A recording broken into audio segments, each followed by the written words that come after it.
Donc moi c'est Emma pour ceux qui ne me connaissent pas. Je suis hyper contente qu'on accueille un apéro au tiers-lieu. C'était pas forcément prévu initialement et c'est chouette de faire vivre aussi les apéros dans le tiers-lieu Landestini. On est régalé ce soir par toute la boutique des fermiers du Cantal où on a fait un maximum d'achats dans la boutique et puis ceux qui restent manger auront droit à des super burgers faits avec amour par l'équipe de Landestini qui s'est aussi mise à cuisiner. Moi c'est mon dernier apéro du coup vous êtes tous au courant que je m'en vais à l'autre bout de la région et donc je laisse la coordination des apéros côté Landestini à Camille qui sera votre interlocutrice et puis la co-animatrice des apéros à partir dans 30 secondes à peu près et qui reste de toute façon hyper épaulée par la super binôme Patricia avec qui j'ai eu grand plaisir à travailler pour l'apéro. Voilà, en gros, moi je crois que j'ai dit ce que j'avais à dire et j'ai pris beaucoup de plaisir à animer et puis à tous vous connaître à travers ces coordinations-là et puis ces bonnes soirées qu'on a passées tous ensemble où on a bien bu et bien mangé. Et puis avec tous les super projets, donc merci à tous ceux qui ont déjà pitché, qui sont revenus aussi, ça c'est chouette. Donc on fera un petit tour aussi après des actualités de tout le monde. Voilà.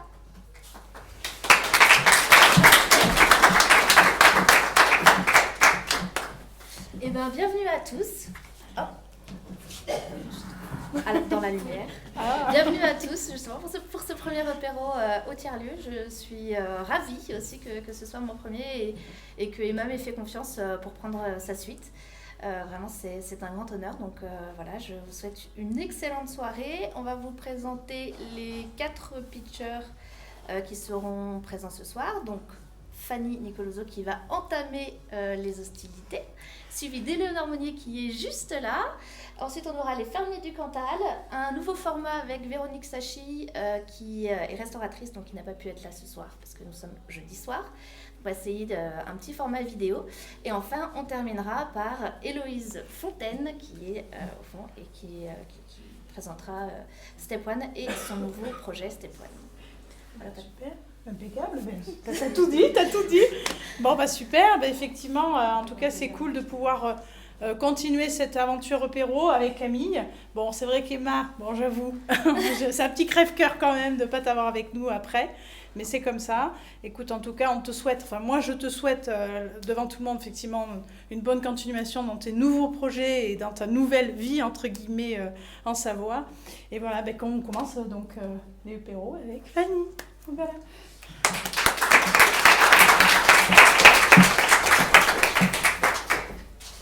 Bonsoir à tous, je suis Fanny Nicoloso.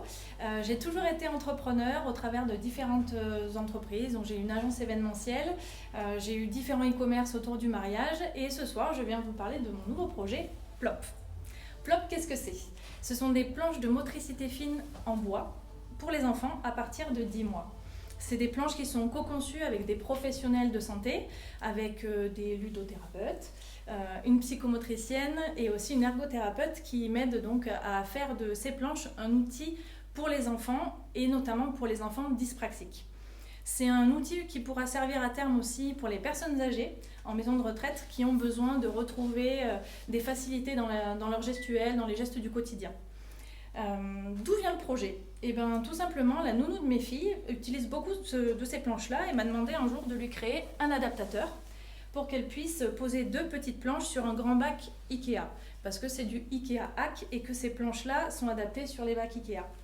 Et ma fille Mia, qui avait 3 ans à l'époque, un jour en se baladant dans les rues d'Aurillac, est tombée nez à nez avec le cheval qui tire la calèche et qui ramasse les sapins de Noël en janvier. Et elle m'a dit « Maman, j'aimerais trop un jeu comme ça ». Donc qu'est-ce que j'ai fait ?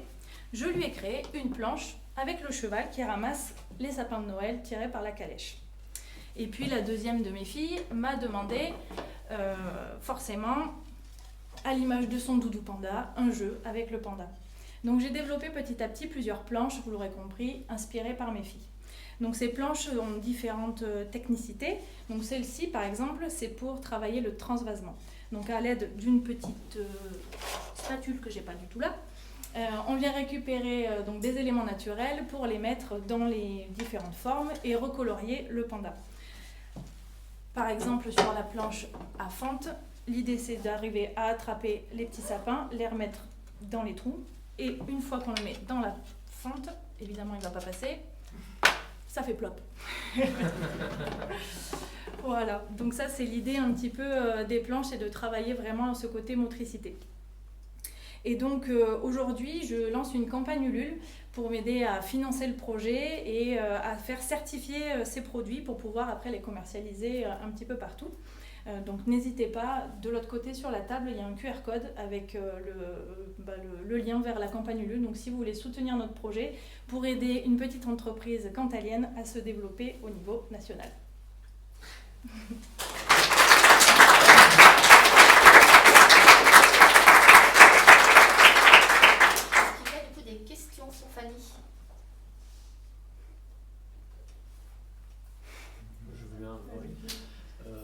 Déjà, effectivement, c'est un plaisir de t'entendre pitcher pour la troisième fois le bureau. Et je comprends complètement ce que tu disais. Je trouve que,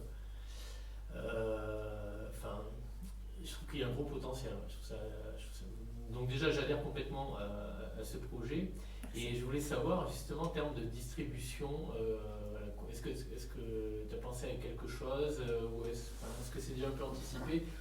Où est-ce qu'on pourrait trouver tes jouets? Alors, j'ai des jouets d'ailleurs? Des jeux, oui, c'est des planches d'activité. Ouais, oui, tout à fait.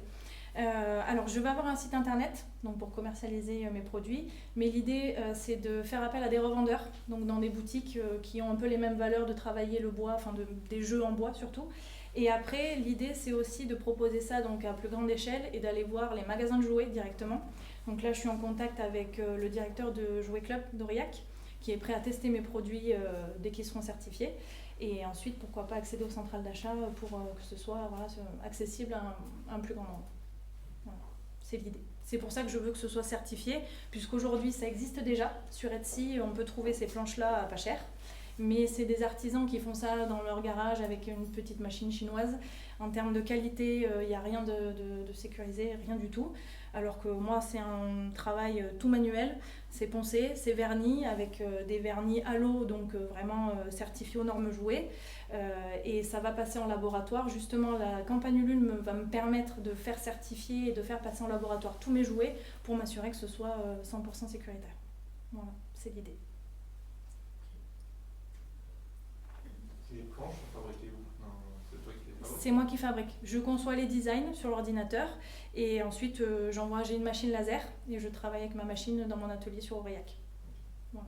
Et le bois, j'ai du mal à trouver la traçabilité du bois que j'achète pour l'instant. Je me fournis en Allemagne, mais je suis sur une piste pour peut-être avoir du bois cantalien. Voilà. Est-ce que d'autres questions? Si, moi j'ai une question, tu dis que c'est un IKEA hack, c'est un mot qui est maintenant connu chez plein d'innovateurs et de gens qui utilisent, qui améliorent les produits IKEA. Est-ce que tu t'es rapproché de IKEA aussi pour leur...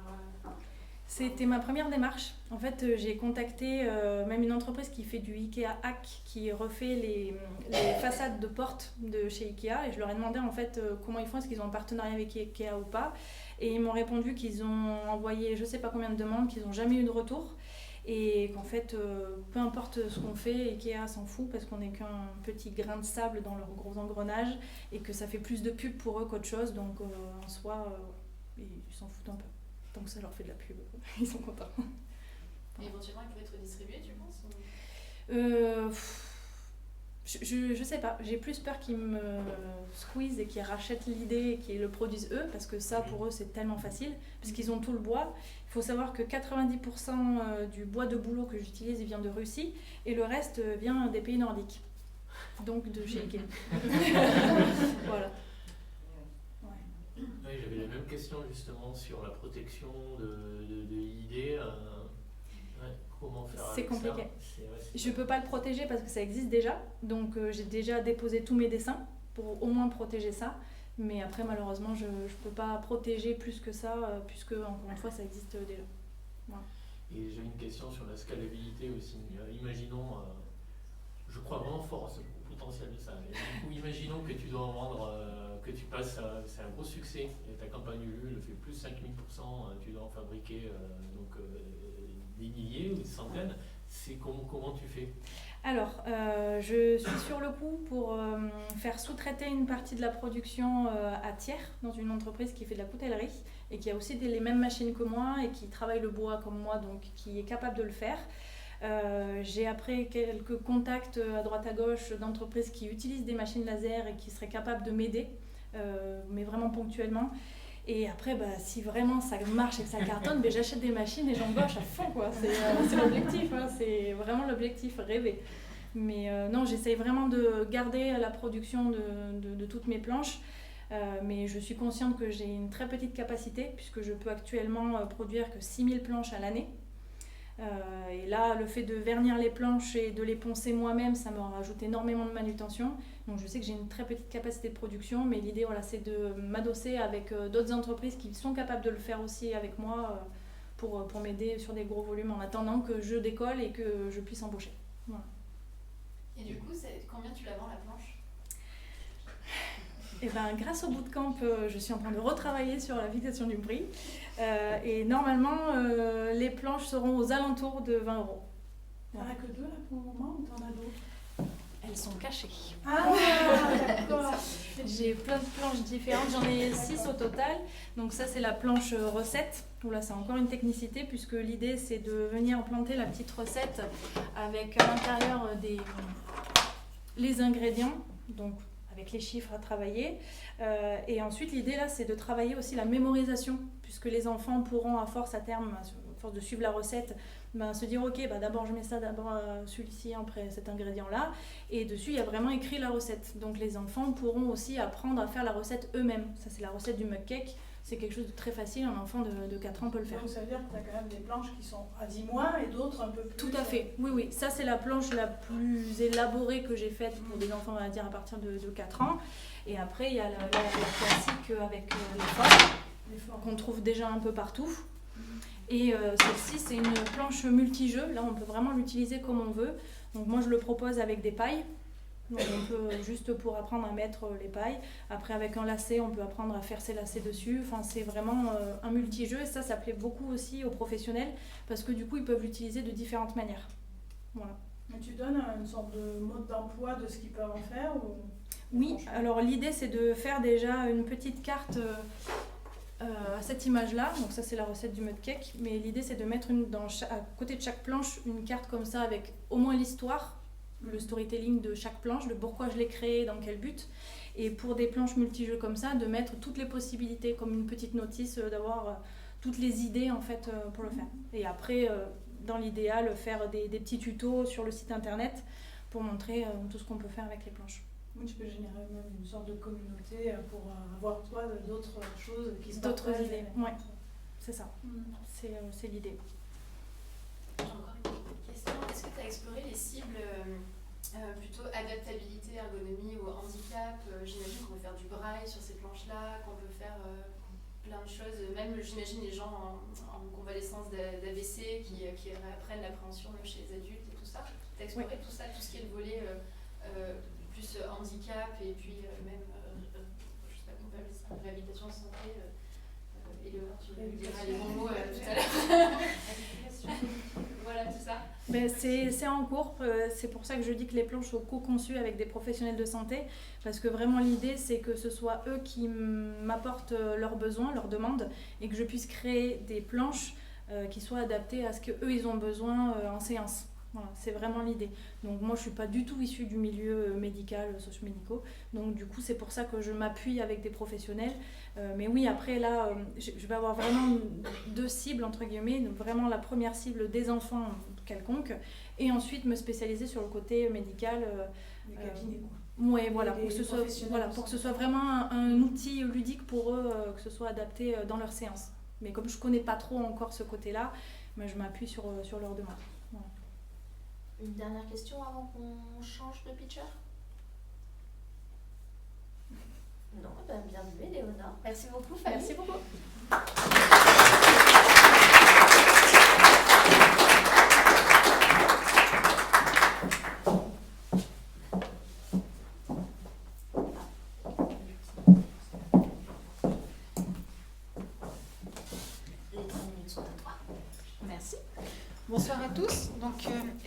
Monnier. Je propose des aides, des prises en charge auprès des soignants et du personnel médico-social pour la prévention du stress et du burn-out. Je suis infirmière de formation et pour moi, ça a toujours été important de prendre soin des personnes. C'est quelque chose qui me tenait vraiment à cœur et c'est pour ça que j'ai pratiqué pendant une dizaine d'années en psychiatrie. La psychiatrie, parce que c'était une autre manière de prendre en charge les personnes et les soignants. Mais la première fois que j'ai fait un entretien, on m'a dit, pour être embauchée, une fois que j'ai passé mon diplôme, est-ce que vous savez ce que c'est que le burn-out ? J'ai dit oui, on a entendu parler. Ils me font, c'est bien, vous ferez attention. Ok. Donc voilà, je suis arrivée dans mon service et là on m'a dit, vous savez, c'est compliqué, c'est avec des enfants et des adolescents, les émotions, vous les mettez au vestiaire. Ok. Malgré tout, j'ai duré une dizaine d'années. Ensuite, j'ai fait des prises en charge d'adolescents et d'enfants dans le milieu social. Donc c'est aussi un public qui prend beaucoup. Et du coup, je me suis posé une question, c'était comment on fait ? Parce qu'à un moment donné, j'ai été épuisée. À un moment donné, je me suis dit, qu'est-ce que je vais faire de tout ça ? J'ai arrêté, j'ai fait d'autres choses. Et là, je me suis dit, j'avais fait des formations pendant mes études et tout ça sur l'animation de groupe, des groupes à médiation, sur le bien-être après, sur l'EFT, libération des émotions, sur les massages. Et je me suis dit, avec tout ça, qu'est-ce que je fais ? Et entre mon expérience et toutes ces formations, je veux apporter aux professionnels, dans le soin et dans le médico-social, une meilleure qualité de vie professionnelle. Et pour ça, j'utilise donc des outils et des choses qui viennent travailler les sens, le sensoriel. Ça peut être la peinture, ça peut être des arbres, ça peut être des planches en bois, ça peut être des plantes. Et tout ça pour travailler la régulation des émotions, pour qu'ils aient des outils et qu'ils s'approprient des outils, des ressources, pour justement toutes ces situations de choc, de violence, de stress, ils aient un bagage pour pouvoir être mieux et pour pouvoir trouver une posture professionnelle qui puisse durer dans le temps. On a des outils pour prendre soin de nos patients, mais on a rarement des outils pour prendre soin de nous. Et tout ça, c'est apporter quelque chose, et quelque chose qu'on n'a pas forcément le temps de chercher en service, qu'on n'a pas forcément le temps d'avoir parce qu'on est pris dans notre quotidien, c'est de leur proposer et qu'après ils peuvent se l'approprier, que ça peut devenir quelque chose qu'on a et qu'on institue et qui nous dure, surtout chez les jeunes soignants dès le départ, parce qu'on a des formations, mais on n'a pas quelque chose qui nous apprend à être, et qui les outils et cette ressource-là pour continuer. Donc voilà, je propose des ateliers, je propose des prises en charge individuelles, je propose en groupe, et dans des structures, chez moi, en cabinet aussi. Et c'est tout cet accompagnement-là que je propose pour avoir cette posture professionnelle, pour diminuer et apporter en même temps une meilleure qualité aux usagers.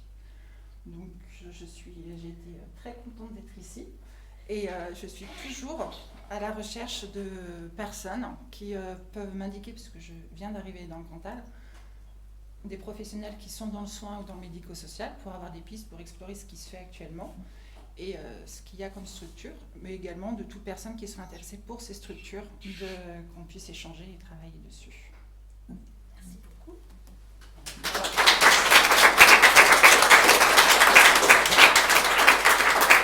Du coup, des questions pour Éléonore? Je ne sais pas si ça a été dit, mais est-ce que ça peut s'adresser à des accompagnants familiaux?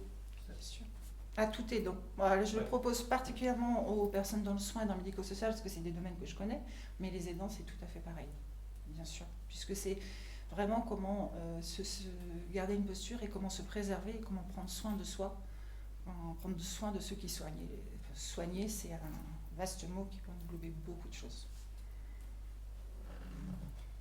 Moi, j'ai une petite question. Est-ce que tu peux nous décrire un peu plus les outils que tu utilises? Alors, les outils, je vais surtout m'appuyer sur la question des sens et le sensoriel. C'est-à-dire qu'on a le toucher, le goût, on les connaît tous, et revenir à des choses très, très basiques, comme les plantes, comme redécouvrir une plante, sachant que, par exemple, faire une balade en nature, c'est prouvé, on a des études, va nous diminuer fondamentalement toutes les hormones de stress et va faire apparaître les hormones qui vont nous apporter du bien-être. Donc c'est vraiment que chaque personne retrouve dans ses ressources, dans ses différents outils. Ça peut être un atelier autour de la peinture, autour de la lecture, je mets à disposition et que chacun, au fur et à mesure, récupère ce qu'il a besoin et qu'en même temps on comprenne ensemble les fonctionnements de ce que peut générer le stress et de ce que peut apporter ces activités-là.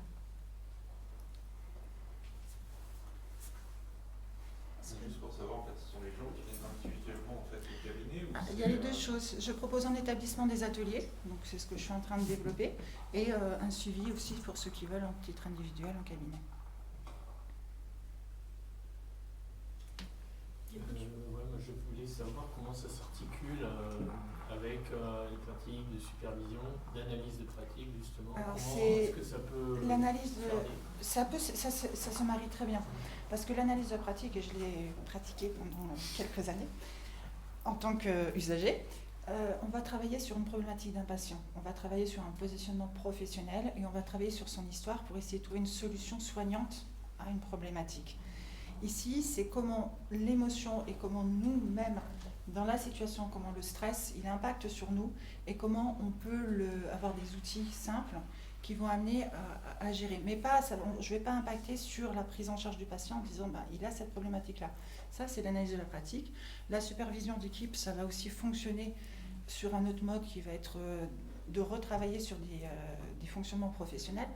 Là, c'est à l'individu d'avoir ses propres ressources pour justement pouvoir être dans l'analyse de la pratique, pour pouvoir être auprès du patient et peut-être pas être cette boule de stress et de nerfs et de fatigue qu'en neurones miroirs, on les impacte sur la personne qui est en face. C'est vraiment sur des ressources personnelles qu'on va essayer d'explorer, de trouver et d'apporter. Chacun trouvera son propre fonctionnement. D'autres questions?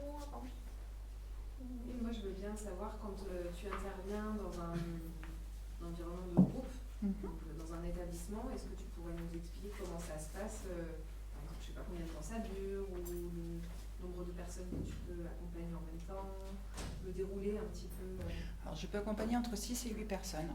Ok. Dépendra aussi du public, c'est-à-dire que c'est quelque chose on veut travailler juste sur apporter un bien-être, c'est-à-dire que je fais un groupe, il dure 1 heure ou il dure 2 heures, sur apporter une ressource, ils l'utilisent et ils repartent, ou est-ce qu'on veut travailler sur, en même temps que ça, sur comment qu'est-ce que ça fait en eux, qu'est-ce qu'il y a, quels outils ça peut résonner, et qu'est-ce qu'on peut trouver au fur et à mesure de ces activités. Et qu'est-ce que c'est que le stress, et qu'est-ce que c'est que l'épuisement, et justement, encore le plus intéressant, ce serait d'arriver à le faire sur les jeunes soignants, les jeunes professionnels, pour que vraiment être dans quelque chose de la prévention et non pas du traitement. Je vais avoir une dernière question. C'est pire qu'Emma ce soir. Moi, j'ai sur place. Est-ce que c'est idiot d'imaginer que ça peut s'étendre au-delà de la... Enfin, disons que la relation d'aide, en fait, c'est de ça que c'est ça que ton objet de travail. Est-ce que ça peut s'étendre encore plus au métier de la relation, d'une manière générale, quoi.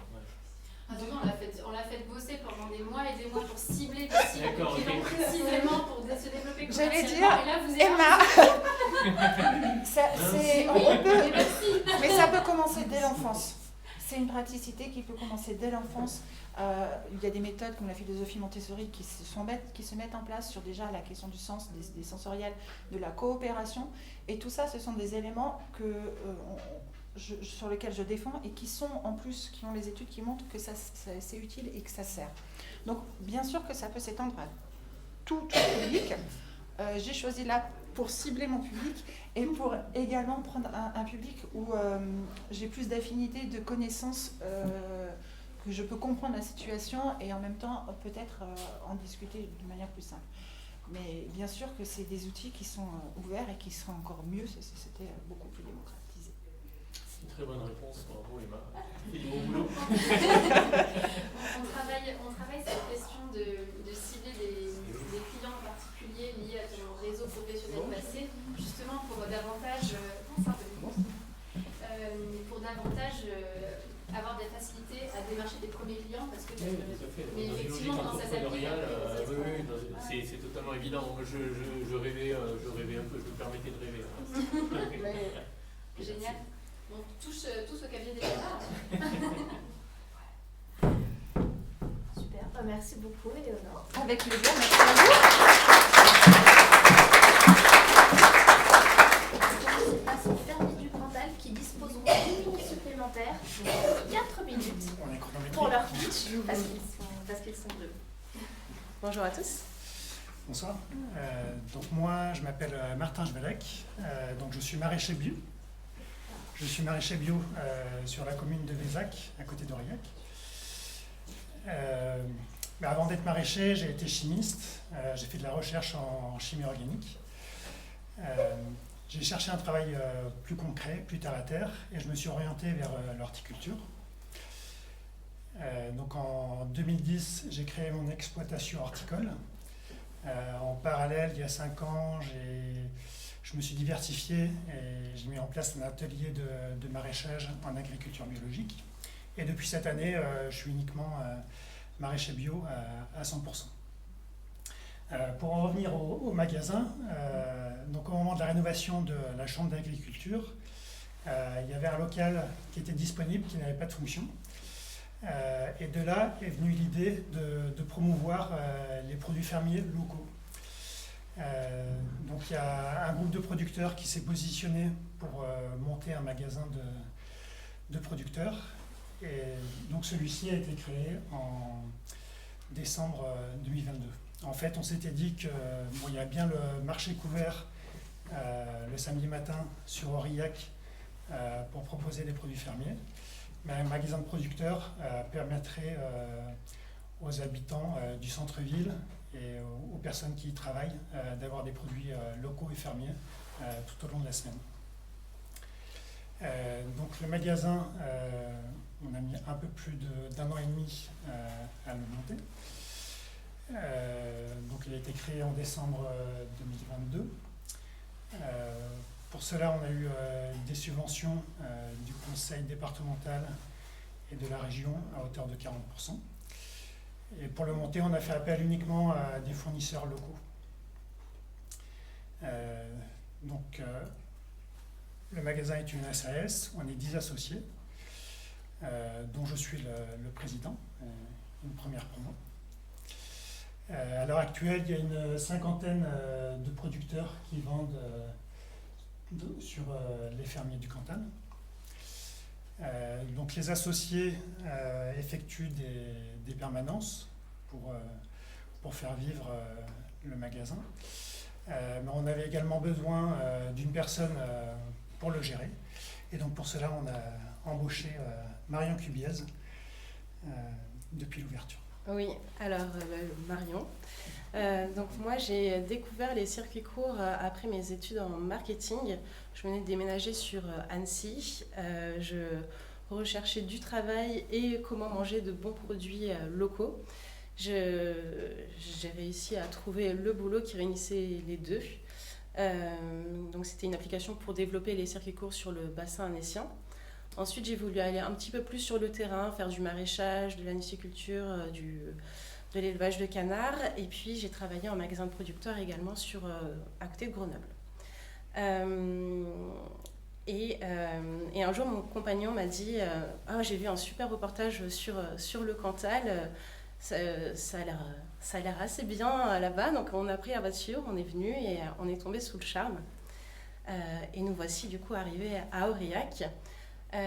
Petite parenthèse pour Éléonore. En arrivant à Aurillac, j'ai travaillé à Nactim, qui est une agence d'intérim dans le médico-social, donc on pourra en discuter après. Fin de la parenthèse.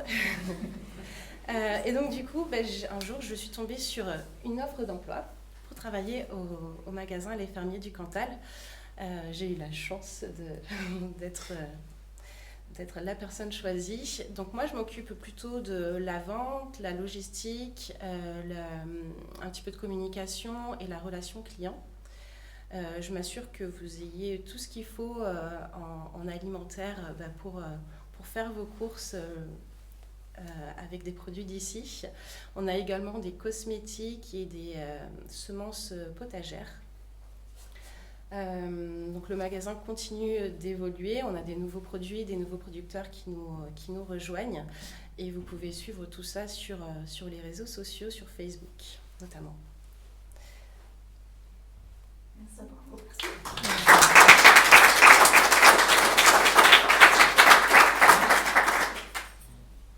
Des questions pour Fanny?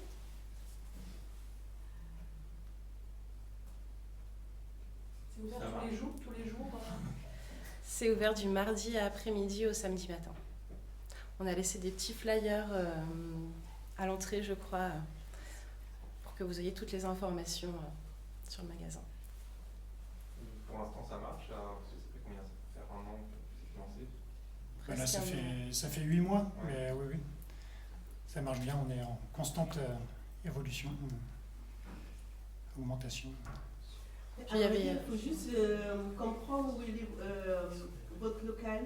Depuis le temps que je passe devant, c'est pratiquement mon quartier. J'ai découvert que l'été dernier que c'était un magasin. D'accord.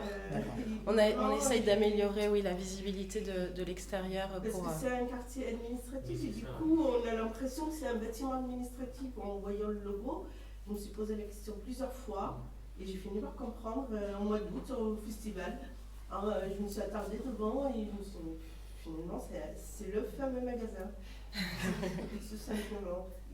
Il te reste plus qu'à y aller maintenant, Malika. Oui, mais pour le moment, je vais mon jardin, je me concentre jusqu'au bout et après j'irai. Mais après, c'est vrai qu'il faut pousser 2 portes, quand même, monter quelques escaliers pour pouvoir y accéder. Donc, Puis il y a plus que des produits du jardin. Oui. Oui, Qu'est-ce que vous vendez le plus d'ailleurs au magasin? Ce qu'on vend le plus? De la viande. Oui. De la viande, du fromage. Voilà, des produits du Cantal. Hein. Voilà. Parce qu'on peut trouver notamment les glaces artisanales qui sont super bonnes, les glaces de la Ferme de la Lune, c'est ça? Ferme de Lune, oui. Que vous aurez ce soir en dessert. Mais ça, c'est difficile à trouver, enfin, c'est pas facile à trouver dans le magasin d'Aurillac. Qu'est-ce qu'il y avait qu'on a vu aussi qui était, on a de la truite également, ouais, du vin, les vins du 100% du Cantal. Qu'est-ce qu'on a d'autre? Après de l'épicerie, produits laitiers. Ouais, il y a des huiles. Qu'est-ce qui est spécifique aux produits fermiers du coup? Parce que y a des, par exemple, vous ne pouvez pas vendre l'huile d'Adèle, le moulin à huile d'Adèle qu'on a monté et qu'on a fait pitcher ici. Pourquoi vous ne pouvez pas vendre l'huile d'Adèle? Je ne sais pas exactement quelle est cette huile. Mais après, on ne prend pas les produits artisanaux. En fait, il faut que ce soit des produits fermiers. Donc c'est des produits issus des exploitations agricoles du territoire. Voilà, il faut que ce soit un agriculteur qui produise et qui ensuite transforme son produit pour pouvoir le vendre dans le magasin. Donc c'est les agriculteurs qui ont directement la valeur ajoutée sur l'exploitation. En fait, et c'est eux-mêmes qui transforment sans intermédiaire. Voilà. Et comment est-ce que vous choisissez les produits que vous vendez? Après, c'est en fonction de la gamme qu'on a déjà. En fait, on voit si ça peut compléter ou pas la gamme. Il y a des commissions qui sont organisées parce qu'il y a beaucoup de producteurs qui nous contactent pour proposer leurs produits. Ouais. Et ensuite, du coup, c'est analysé en commission avec tous les associés pour voir si on complète une gamme ou qu'on essaye de pas trop non plus...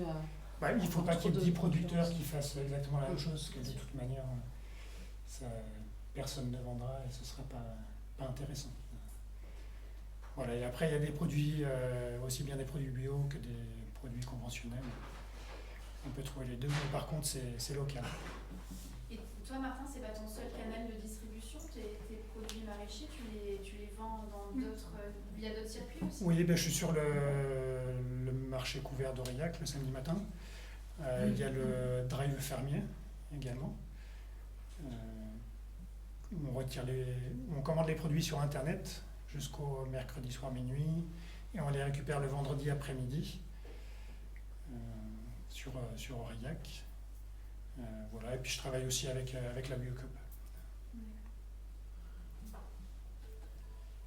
Et vous êtes à la recherche d'autres produits ou Oui, alors pour l'instant, on n'a pas encore de lait pasteurisé. On a du lait cru, mais du coup qui se conserve moins bien. On recherche du lait pasteurisé et du pain. Et des fruits, parce que là en ce moment, on va avoir des pommes, des melons. Enfin, les pommes vont arriver d'ici la semaine prochaine. Mais c'est vrai qu'on a eu quelques prunes, mais on est un peu limité au niveau des fruits. Ouais. Après, on a de plus en plus de légumes. Après, c'est vrai que la saison est assez réduite. On n'a pas tous les légumes tout le temps, toute l'année. Mais c'est vrai qu'au niveau des fruits, ça manque vraiment au niveau du Cantal. Il n'y a pas de production. Vous avez donné une brèche pour d'autres. Voilà, mais oui. C'est quoi, donc il n'y a pas du tout de producteur de fruits Après, on a Ouais, producteur de pommes, si. Il y a des petits fruits. Mais après, en dehors de ça, c'est vrai qu'il n'y a que des toutes petites productions. Il faudrait plus. Donc, en gros, il n'y a pas moyen de vendre des fruits venant du Limousin, par exemple, si vous êtes les fermiers du Cantal. Ça veut dire jamais il y aura des choses qui viennent de très proches. Pourquoi pas, si vraiment on ne trouve pas, on peut accepter les produits. Par exemple, là pour les d'ailleurs. melons, on a un producteur dans le Lot. Il y a Voilà, quelques produits qu'on n'a pas trouvés dans le magasin qui viennent des départements limitrophes. Après, ils sont souvent à quelques kilomètres de la frontière cantalienne. Mais c'est très peu, oui. C'est 10%, je pense, des produits du magasin qui viennent des départements limitrophes. Une petite question, économie circulaire, comme toute boutique, vous devez avoir des invendus. Comment vous gérez ça, surtout quand vous inventez une nouvelle boutique alimentaire sur un territoire? Est-ce que, je ne connais pas du tout, est-ce que sur Aurillac il y a des circuits de récupération? Est-ce qu'il y a des choses qui peuvent retourner directement en nourriture du coup, aux animaux des producteurs? Ou comment ça marche? Peut-être que vous vendez tout et là vous êtes super fort, mais... Alors pour le magasin, il y a pour l'instant très peu d'invendus. La viande est récupérée par les producteurs. Dans tous les cas, quand ils arrivent en fin de pas de vie, mais voilà.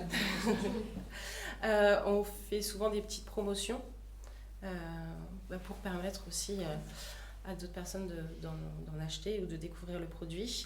Et après, au niveau des légumes, il y en a qui récupèrent pour les animaux. Ouais, mais sinon, il y a très peu de pertes. Voilà, oui. Et toi, je ne sais pas ce que tu en fais. Moi, quand j'ai des surplus, ça peut être, comme d'autres collègues, on amène au Resto du Cœur ou au Secours Populaire, généralement.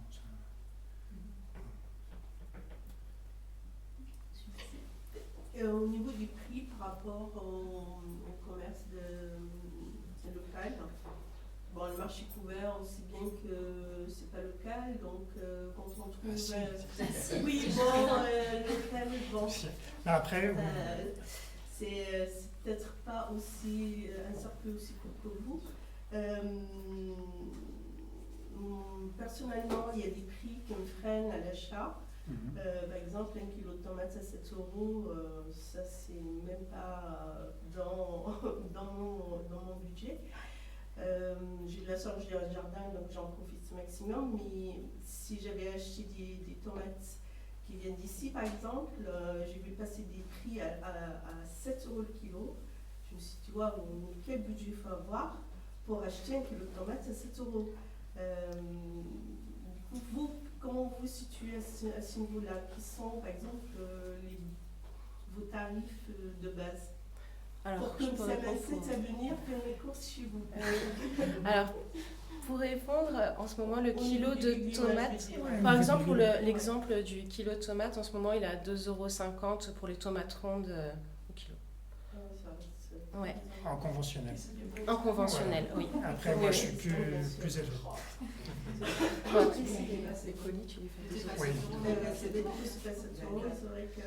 Et après, moi, souvent, les clients me disent, ils sont étonnés du prix parce que sur beaucoup de choses, au final, par rapport aux grandes surfaces, on est en dessous ou quasiment au même prix, mais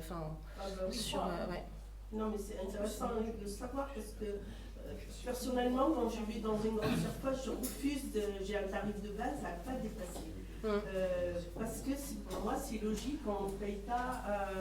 un kilo de tomates à 5 € parce que voilà, on sait d'où ça vient, on sait qu'on se conseille à un producteur pour avoir un tarif à ce prix-là, je connais à peu près leur marge, je me refuse.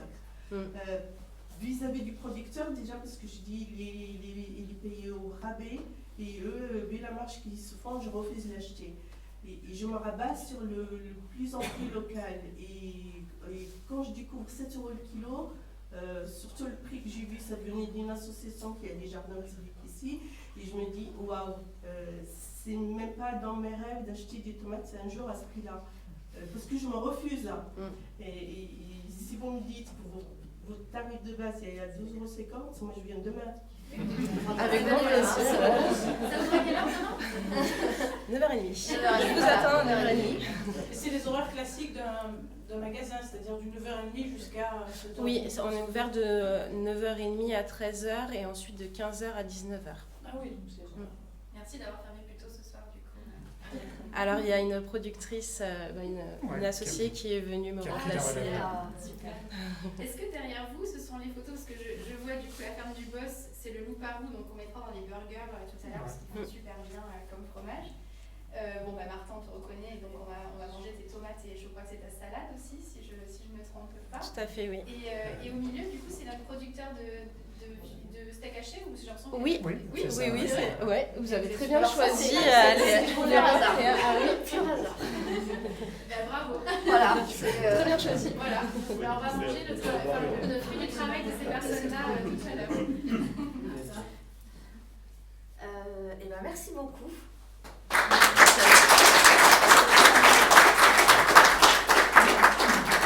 Maintenant, je vais vous proposer d'écouter le pitch de Véronique Sachi, qui est donc restauratrice et qui n'a pas pu être là ce soir en vidéo. Donc après, comme c'est un nouveau format, on teste de nouvelles choses. N'hésitez pas à venir me voir et me dire ce que vous en pensez. Parce que du coup, elle ne sera pas là pour répondre aux questions. On enchaînera directement avec Héloïse, mais après autour d'un bon burger fabriqué avec des super produits. N'hésitez pas à me faire vos retours.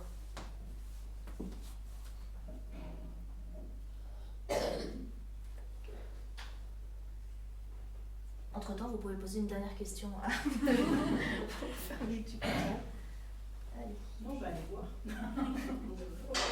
Bonjour, je m'appelle Véronique, j'ai 62 ans. J'étais installée sur Nîmes depuis une quarantaine d'années en tant que restauratrice. Et puis, à cause de l'insécurité qu'il y a dans le sud, je me suis mis un jour sur le site SOS Village et j'ai décidé de reprendre une petite auberge dans le Cantal, à Légnac. Voilà, j'ai tenu cette auberge 2 ans. Bon, avec le Covid, ça a été très difficile, l'après-Covid.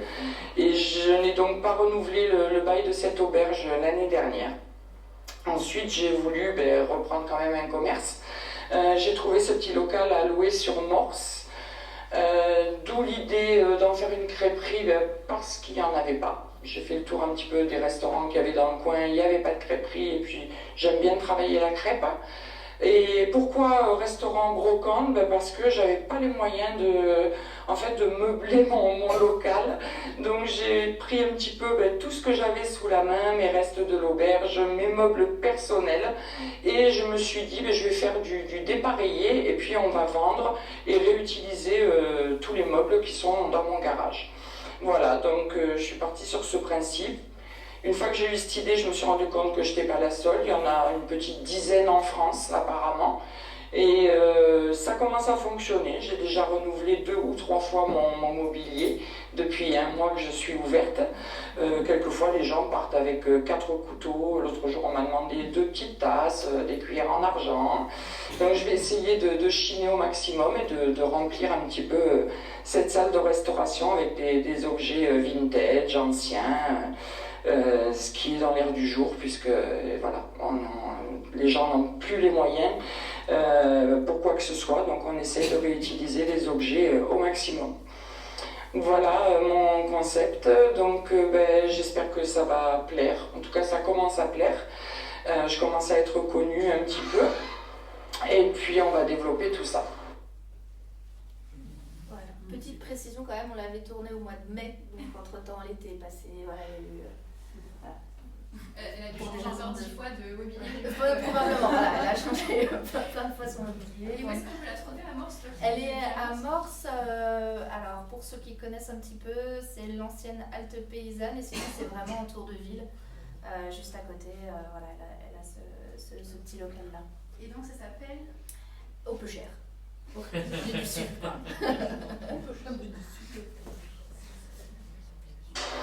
Ah, alors, peut-être pas là. Héloïse et Manon, c'est ça? Et Manon. Les dignes représentantes de Step One. Et on vous laissera 30 secondes de plus.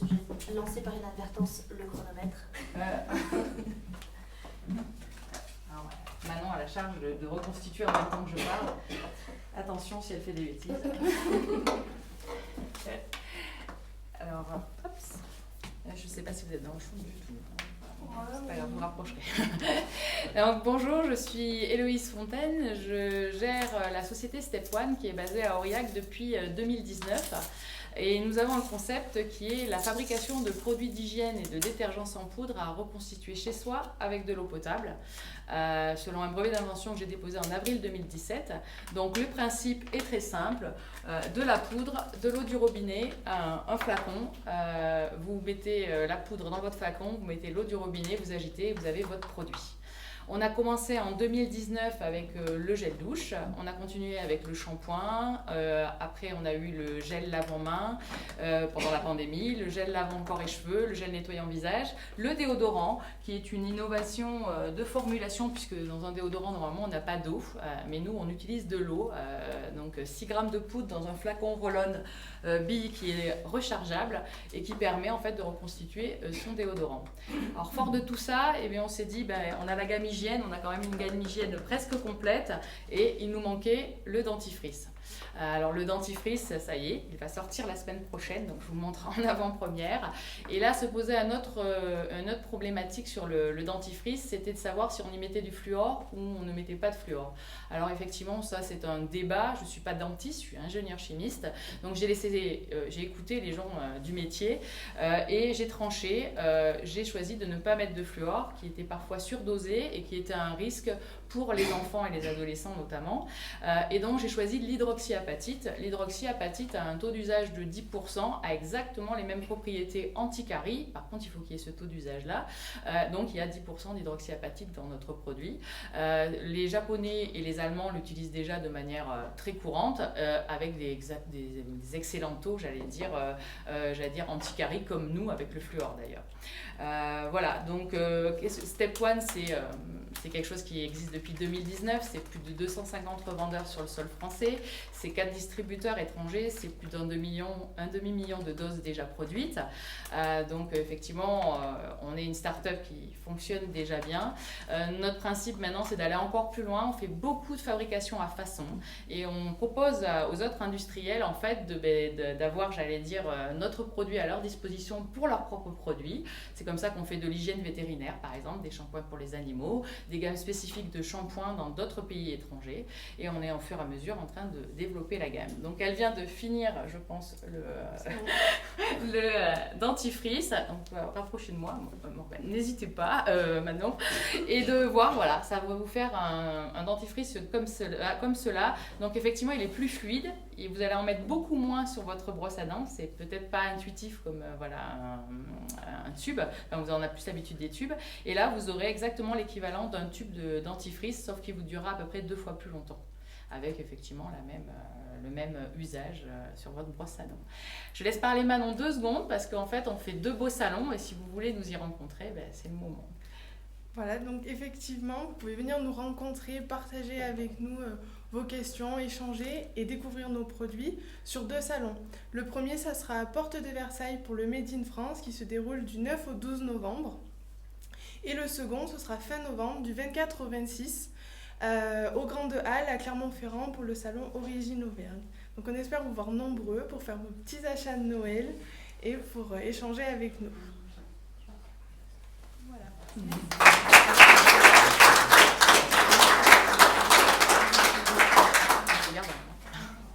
Y a-t-il des questions? Oui. Vas-y. c'est en plastique. Alors nous, ouais. Et du coup, ma question c'était plutôt, je suppose que vous avez quelque chose d'assez recyclable, écologie. Le plastique, c'est une grosse place dans votre... Non, alors très peu justement. Alors nous, normalement, là c'est une particularité sur celui-là, on utilise soit du verre, soit du PET recyclé. Voilà, donc on a tout fait notre concept sur l'économie circulaire. Alors je ne l'ai pas dit, mais effectivement, nous on tracte l'économie circulaire et la low technologie. Nos produits sont faits avec très peu de matières premières et très peu d'énergie. C'est un choix. Vous rentrerez dans nos ateliers, vous n'aurez pas du bruit de machine à outrance. On utilise moins qu'un foyer de 4 personnes pour produire à peu près de 300 000 doses an. Donc effectivement, c'est très peu par rapport à nos confrères qui font de l'embouteillage par exemple, de liquide. Et après on essaye effectivement, les sachets sont en craft compostable. Maintenant la filière, Citeo nous impose de mettre aussi recyclable puisque les centres de tri ont l'obligation de faire de la compostabilité depuis le 1er janvier 2023. Et donc du coup nous on a tout fait sur le mode recyclabilité de nos produits. Et celui-là il est entièrement recyclable parce que comme il est vert, il ne peut pas être déjà une première fois recyclé. Donc il a une couleur, donc celui-là c'est le seul de notre gamme, les autres sont en verre ou en PET recyclé essentiellement. Voilà. Et de toute façon tu les réutilises tout le temps en fait. Voilà, alors en ce moment on est en train, donc on a commencé en 2019, on a commencé à vendre vraiment beaucoup fin 2019. Les acheteurs généralement reviennent pour les bouchonnages, parce que le bouchon il dure beaucoup moins longtemps à force d'ouvrir, fermer, mais les flacons, si on n'a pas l'habitude de trop appuyer, alors si on a des enfants c'est un peu plus compliqué, mais si on a l'habitude de pas trop appuyer, j'allais dire on fait 3 ans à peu près, entre 3 ans et 4 ans. On nous impose des normes qui sont encore plus drastiques que l'alimentaire, c'est-à-dire que nous on est obligé de faire la migration de phtalates par exemple dans nos produits pour vérifier que ça ne va pas passer dans votre produit lavant, alors même que effectivement c'est pas un jus de pomme. Le produit vous allez le tourner quelques secondes sur votre peau, mais nous on a l'obligation effectivement de faire toutes les migrations en fait d'agents à l'intérieur. Elise, tu me parlais d'un travail avec la team export du coup de Business France, c'est ça ? Oui, c'est ça. Alors en fait, on s'est mis sur Choose France pour effectivement pouvoir exporter encore plus loin nos produits.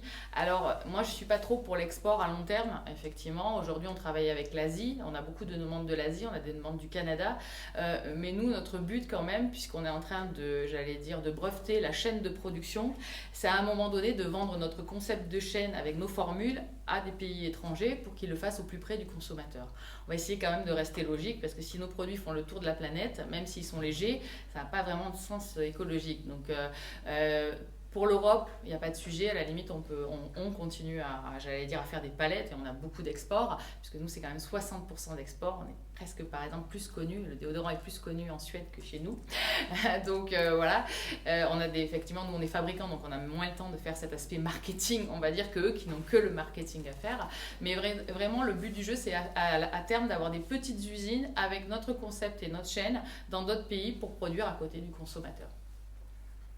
C'est où le plus loin où on consomme des produits ? Assez très loin, puisqu'on fait partie en fait de l'Institut polaire. Enfin, on livre nos produits à l'Institut polaire, donc en Antarctique en fait, et puis on a toute la base en fait qui est située en Antarctique qui utilise nos produits en fait. Et ça représente combien de personnes cette entreprise ? C'est tout petit. Nous sommes sur site 4 personnes, 2 personnes à l'extérieur qui font les réseaux sociaux et le graphisme qui représente un demi-temps plein et une personne de commercialisation à Paris en fait qui est aussi associée de la société. Donc aujourd'hui on voulait montrer qu'on était capable, parce qu'on n'a pas parlé du prix, mais on est capable de faire des produits français d'excellente qualité à des prix en entrée de gamme dans les supermarchés. C'était vraiment le choix de se dire c'est pas vrai. Ça n'existe pas. Et puis après, on a un volet nous social et solidaire qui est important puisqu'on fait travailler les AT de Mauriac, les personnels en situation de handicap, pour coller nos étiquettes, notamment sur nos produits, et bien sûr avant qu'on nous on les emballe, et après faire les coffrets finaux. Et les personnes qui travaillent à distance, c'est 2 Cantaliennes ? C'est 2 Cantaliennes aussi, oui. C'est à Neuvy-Église-sur-Truyère et Morse. Donc on reste quand même très, très local aussi, même si ces gens-là n'ont pas besoin d'être tout le temps dans nos locaux. Voilà. Le principe, c'est vraiment même le sourcing de nos produits. On le fait le plus près possible. On a tout fait. Les emballages sont faits à Saint-Étienne. On a essayé vraiment d'être au plus près, d'essayer à chaque fois de trouver des solutions techniques pour être au plus près. Vraiment, on est contre l'idée de dire qu'effectivement, pour faire consommer correctement, il faut payer cher en fait, et puis il faut aller loin en fait, surtout. Les filières de débouchés sont les mêmes pour le dentifrice que pour les autres produits d'hygiène, ou alors vous avez dû trouver des nouveaux... Alors pour l'instant il n'est pas lancé, alors maintenant, alors avant on faisait des campagnes Ulule, on lançait en grande pompe, maintenant on prend le luxe de ne plus se lancer en grande pompe, on se lance avec notre communauté puisqu'elle est quand même déjà très importante en fait, hein. On a une boutique en ligne qui fonctionne très bien, donc du coup voilà, j'allais dire, on fait d'abord parler les gens, les consommateurs, et on a un principe assez simple, on n'a pas de réseau de commerciaux, on a Manon maintenant qui nous aide en commercialisation, mais elle est là en support pour les boutiques, mais en fait on fait du bouche à oreille. Alors les gens viennent nous demander, les boutiques, quand on leur a demandé plusieurs fois notre produit. Et ça c'est quand même un luxe, c'est-à-dire c'est le consommateur qui est prescripteur. Donc on est en train de montrer quand même que c'est nous qui sommes responsables de ce que l'on consomme. Et on est très fiers de le montrer. Et est-ce qu'à l'étranger, vos produits ils sont vendus sous le nom Step One ou il y a d'autres marques? Alors, on a pris le principe en fait de ne jamais en fait aller Step One à l'étranger. Sauf qu'à peut-être particulier, on est un petit peu présent, par exemple en Belgique et j'allais dire en Suisse, parce que c'est des pays francophones. Mais on a ce qu'on appelle chez nous les distributeurs étrangers. Ce sont des gens qui font exactement les mêmes produits que nous, mais sous leur marque. C'est-à-dire que c'est moi qui suis responsable sur le plan, j'allais dire, toxicologique, mise sur le marché du produit en Europe, mais c'est leur marque à eux qui est apposée sur les produits, parce qu'ils savent bien parler à j'allais dire, à leur pays, mieux que je ne le ferais moi-même, certainement. Et après, on a la fabrication à façon, qui est un autre sujet, où là, je fabrique des produits avec des formulations qu'on m'a commandées, mais sur notre principe à nous, donc c'est quand même moi qui détiens la formule, à d'autres personnes qui veulent développer des marchés particuliers. Je parlais d'hygiène vétérinaire, effectivement, un animal, on ne le lavera pas avec le même type de produit que nous, même si dans notre imaginaire on pourrait, ce n'est pas vrai. Le pH d'un animal n'est pas le même que le nôtre, sur ses poils, c'est pas la même chose, il faut faire attention à d'autres critères en fait. Donc voilà, nous on met notre technologie au service de développement d'autres produits dans lesquels nous on n'est pas spécialisés. Si vous êtes spécialisé de la petite enfance, vous allez peut-être me demander des produits pour les tout petits. Moi je vais vous le faire. Ou si vous êtes spécialisé par exemple de l'acné, je vais vous le faire à vous parce que vous êtes spécialiste, mais moi je ne vais pas le mettre sur le marché parce que c'est pas mon domaine. Moi je fais pour la famille en termes génériques des produits classiques. Le but du jeu c'était de dire que ça marche et de montrer aux autres et d'ailleurs on continue à œuvrer sur les salons pour en fait montrer aux autres que ça fonctionne, et on est en train de rentrer en France avec une grosse marque j'allais dire dans les grandes surfaces, mais c'est pas nous qui portons le projet, nous on n'est que fabricants, mais on a un soutien derrière. Où est-ce qu'on peut acheter tes produits sur Aurillac? Alors sur Aurillac, on a le vrac de l'INAE. Le vrac de l'INAE se situe dans la cour 76, j'allais dire, de l'avenue du Général Leclerc, là où il y a l'angle Calderou et à l'intérieur il y a le Lamparo avec le poissonnier et bruit de casserole. Donc là vous avez le vrac de l'INAE qui a 100% de nos produits en fait, et elle aura dès la semaine prochaine, dès le premier jour, le dentifrice, ça c'est sûr. Et après on a la pharmacie du Viaduc aussi qui a une grande partie de nos produits, qui est au bout de l'avenue des Carmes en fait, et qui est très spécialisée en herboristerie, donc un axe assez de développement naturel en fait. Il y a Leclerc aussi. La pharmacie Leclerc a très peu de nos produits maintenant, donc j'allais dire, elle a beaucoup moins de choix. Une dernière question avant qu'on puisse aller déguster. Parce qu'en fait, je me pose une question depuis un moment. Je ne sais pas pourquoi, quand je vais sur Internet, je me trouve toujours avec des pubs de Gugus divers et variés qui me racontent j'ai remarqué quelque chose, que c'est mon type de gel douche, il y a 90% d'eau, etc. Et ça me rappelait ton pitch, le tout premier, je crois, il y a longtemps là. Et je me disais, mais ils ont piqué le pitch d'Héloïse, et il y a chaque jour un nouveau qui vient de faire cette découverte, et je me suis demandé, est-ce que derrière c'est toi qui fais un peu de la marque blanche, ou en fait tout le monde s'est jeté sur le truc. Je sais que c'est breveté ce que tu fais. Donc j'avais cette première question sur cette espèce d'émergence. Toutes les bonnes idées, forcément, les gens courent derrière. Et après, quand même, malgré tout, tu dis que tu es présente en Asie, par exemple. Non, pas très peu. Là, on commence juste les marchés. Parce que c'est super difficile de se lancer dans l'export, en fait. J'ai l'impression que pour toi, ça s'est passé facilement. Et c'est pas forcément que tu révèles des astuces super secrètes, mais quand même, c'est vraiment un cap vachement difficile à passer, je trouve. Et apparemment, ça s'est passé tout simplement, et j'aurais bien aimé savoir Comment? Alors, mes concurrents, en fait, ils ont la particularité, donc c'est qu'ils sont arrivés donc effectivement après moi. Tous les gens, moi j'ai une base brevetée parce que j'utilise une base de savon dans mes produits avec un pH rectifié bien sûr pour la peau à 5,5. Mais moi je suis la seule à utiliser cette, j'ai breveté ça en fait, cette utilisation-là. Et donc du coup, eux, ils ont le droit de faire ce qu'ils veulent en fait à côté, mais forcément ils le font 4 ou 5 fois plus cher que moi. Ils n'ont pas le choix puisque les tensioactifs qui leur restent sont des tensioactifs beaucoup plus onéreux que ce que moi je peux utiliser. J'ai fait ça justement pour pas qu'il y ait de greenwashing et que moi je puisse dégrader ma formule dans des pays comme, j'allais dire, là je suis en train de faire du 5 litres et du 10 litres par exemple pour des ONG. Et bien évidemment que le but du jeu pour moi c'est de faire des produits le moins onéreux, encore moins onéreux pour partir sur des zones de conflit, des zones où il y a des intempéries, etc. Donc effectivement, moi j'ai breveté pour ça. Après les gens qui sont en poudre et qui sont limite à côté de moi, c'est-à-dire, il y en a certes, il y en a un surtout, j'allais dire, lui il est venu me poser la question. Bon, après, on ne défend pas les mêmes choses. Là, on parle de gens qui ont démarré avec des capitaux entre 5 et 6 millions d'euros. C'est pas mon cas du tout et on ne défend pas les mêmes valeurs. Hein. Ça, on est d'accord. Ils arrivent tous de la tech, généralement d'ailleurs, de l'informatique, et ils veulent sauver la planète. Moi, je ne veux pas sauver la planète. Je sais que j'en ai pas les moyens, malheureusement.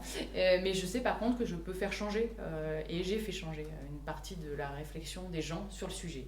Et ça m'intéresse parce que, mine de rien, moi, en 2017, j'ai eu un prix, j'allais dire, des industries françaises, alors que j'étais étrangère, hein, j'étais dans une société étrangère, pour ce projet-là.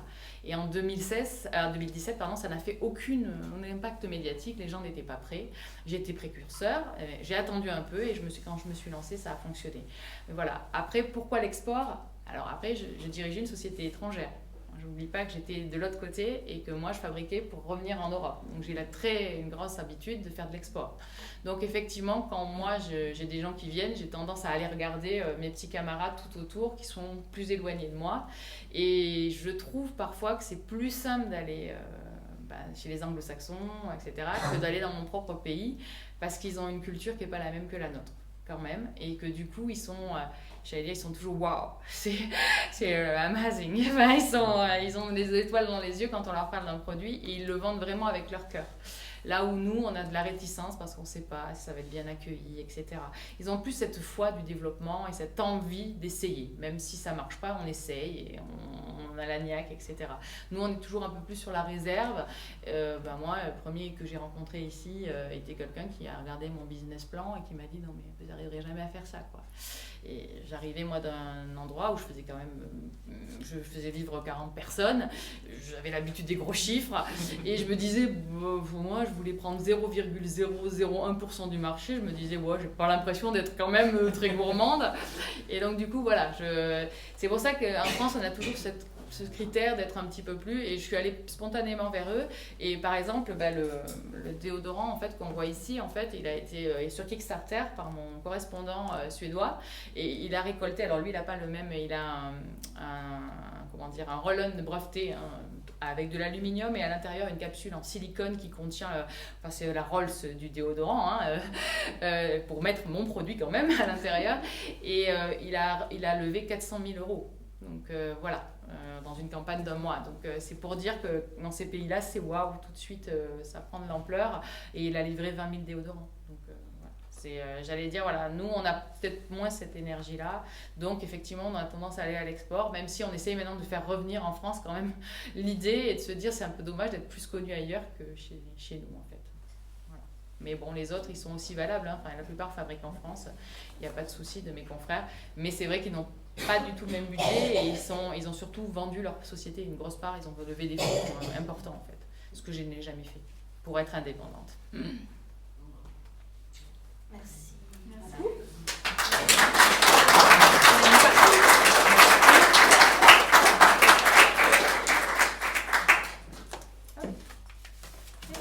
Donc on va passer rapidement au point cuisine conviviale, voilà pour ceux qui ont... Juste après un petit tour des projets, si vous avez des événements à annoncer ou des choses qui arrivent, on a notamment des anciens pitchers qui sont là, des petits savonneurs, là on vient de faire les savons, Louise a bien introduit. C'est quoi vos actualités? Vous en êtes où? Très rapidement, si vous passez pour la caméra, c'est marrant. Ouais, non, d'accord. Merci.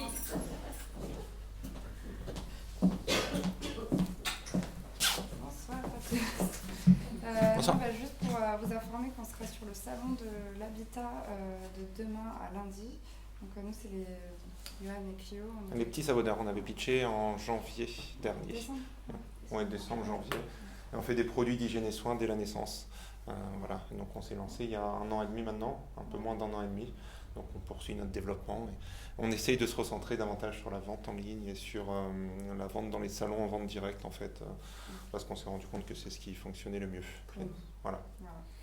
Donc vous allez là au salon de l'habitat à Aurillac. Oui. Ouais, à après, on sera, en même temps que le salon Made in France, on sera à Paris pour le salon de Marjolaine. Du 8 au 12 novembre. Ouais, je crois que c'est la même date à peu près. Ouais. Et après, on sera aussi au salon Origine Auvergne. C'est la première édition de ce salon, donc on verra bien si ça donc fonctionne. voilà, donc si vous êtes dans le coin à Aurillac, à Clermont ou à Paris, vous pouvez venir nous voir pour qu'on vous fasse découvrir nos produits et on pourra répondre à toutes vos questions. Merci. Merci. Il y a d'autres événements à annoncer. La semaine prochaine, c'est les trophées des entreprises de la CCI, le 28 au congrès. Et d'autres choses, les filles? Il n'y a presque plus de place, hein, au trophée, là, si vous inscrivez pas tout de suite, il n'y a plus de place. Non, le prochain apéro. Voilà, donc du coup, prochain apéro, rendez-vous le 14 décembre, toujours au tiers-lieu Clandestini. J'imagine, on vous dira si ça change, mais ça devrait être là. Et merci beaucoup d'être venus pour cette édition du apéro, première au tiers-lieu. On a été vraiment très heureux de vous accueillir. Et puis, cuisine maintenant. Allons goûter, c'est pas